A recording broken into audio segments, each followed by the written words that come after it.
Welcome, welcome, welcome, all you ink slingers and future ink slingers.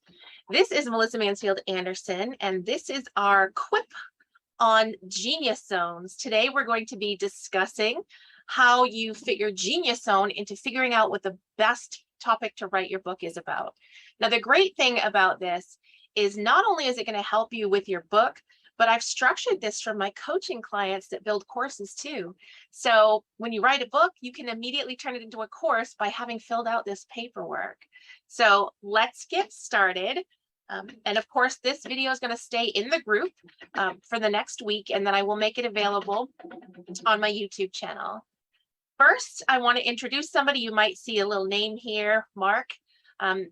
You're going to see his name a lot because he's joined the team this summer and has made himself invaluable. And he helps with all of our back-end funnels, automations. He does a lot of our promotional marketing for our authors because we now have where we set up client signings for them. So he's a really big integral part, and you will all work with him at some point or another in this class, or even after this class, should you continue working with us. So let us move forward with your genius zone. Okay.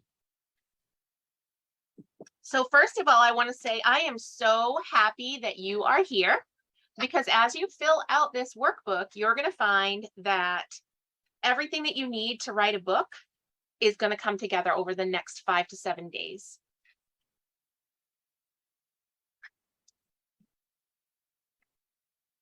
So what are your genius zones?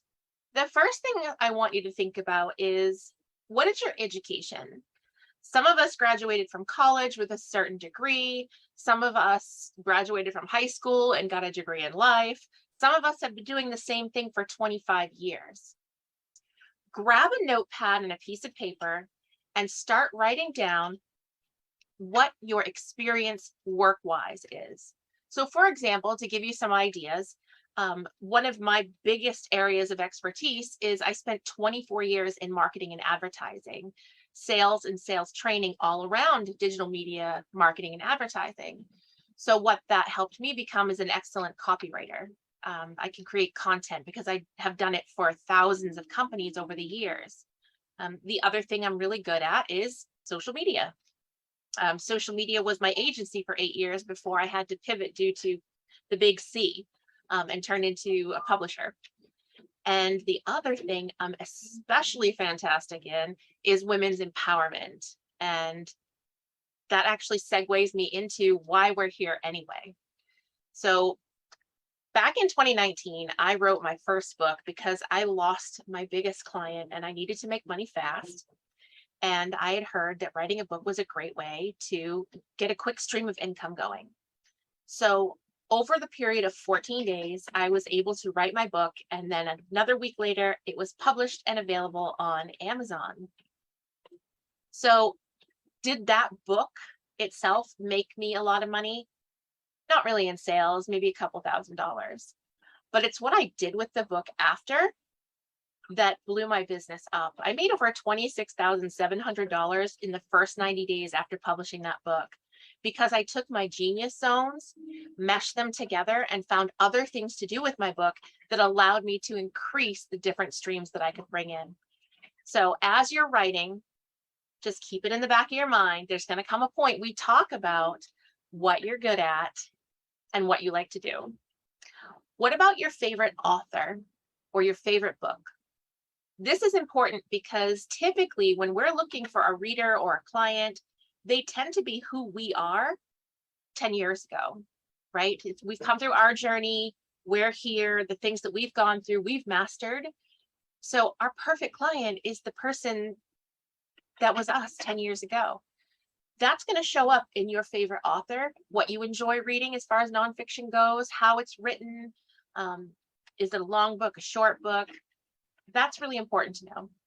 The other thing is 5 words that describe you. This will all make sense during the masterclass. So for right now, I really just want you guys to fill these out and just kind of marinate for the next 7 days while we go through them. So 5 words to describe you, and use other people's words, not necessarily yours. Sometimes we're harder on ourselves than we need to be. And really, it just needs to be, what would your best friend say about you? What would your partner say about you, your kids? And then what are your passions? And by passions, I mean, what about community and nonprofits? When you are doing something in a volunteer situation, who are you helping? Who tugs at your heartstrings? Is it animals? Is it children? Is it domestic violence? This is really important. And we're going to go over why that's so important on the day that we talk about how you can increase revenue with your published book. So fill all of those things out. And then at the bottom of the page, you'll see random, amazing stuff about me that people don't know. So that's what makes you super unique, are the things that not everybody knows, but you're either good at, or it's funny or entertaining. For example, people don't know that I am a trained jazz and blues singer. It doesn't come up. It hasn't come up in years. I used to sing in a band in my early 20s. Never comes up, but it's something that's interesting. And in some networking groups and events that I go to, when they put us in the pods, when that comes up, I end up having to sing something. So whatever you do share, keep in mind it could be used against you in the future. So on this next page, you're going to list out hobbies that you have or things you just love to do. Hobbies such as, do you garden? Do you like to make jewelry? Do you like to cook? What about, do you like to paint? Paint your house, paint a canvas. Think about things that when you have free time, even if it's work, you really enjoy doing it. And then the next thing is, what are you good at in other people's minds? What do people come to you and ask about? So obviously now people tend to ask me about publishing and structure of books. Before now, people would ask me a lot about dating and relationship advice, different women's issues, and even social media stuff. So, but there are things that your friends and colleagues will come to you and you hear a pattern. Write down all of those things that people ask for your advice on, because that tells me that you're already an expert there, and it's going to make the whole process even easier. Once you've written those things out, I want you to pick the favorite one, the one that when you look at it and you're like, if I had to do this every day, I would be a-okay with that.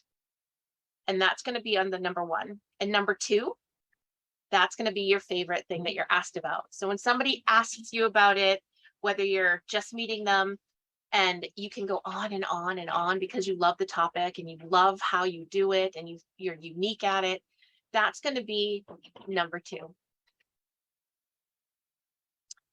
And then I want you to go through and rate yourself honestly, because like I said, this is not only going to be good for your book, but I'm kind of throwing in a little bit of how to create your own extra side business from your book.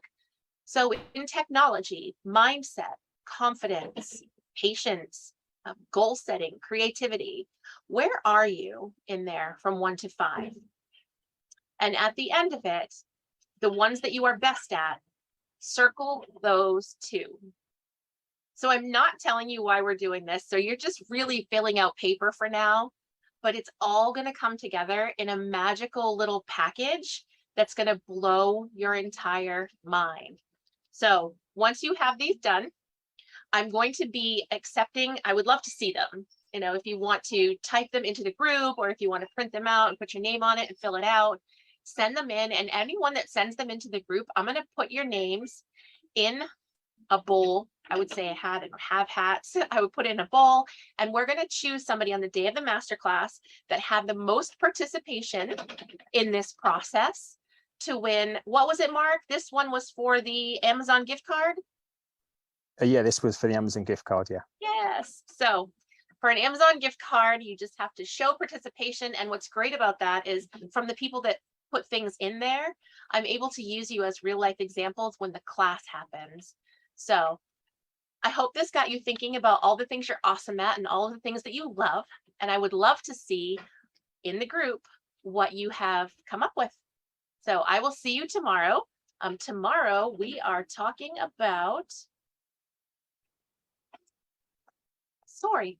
Ooh, my favorite. We're going to do a story session.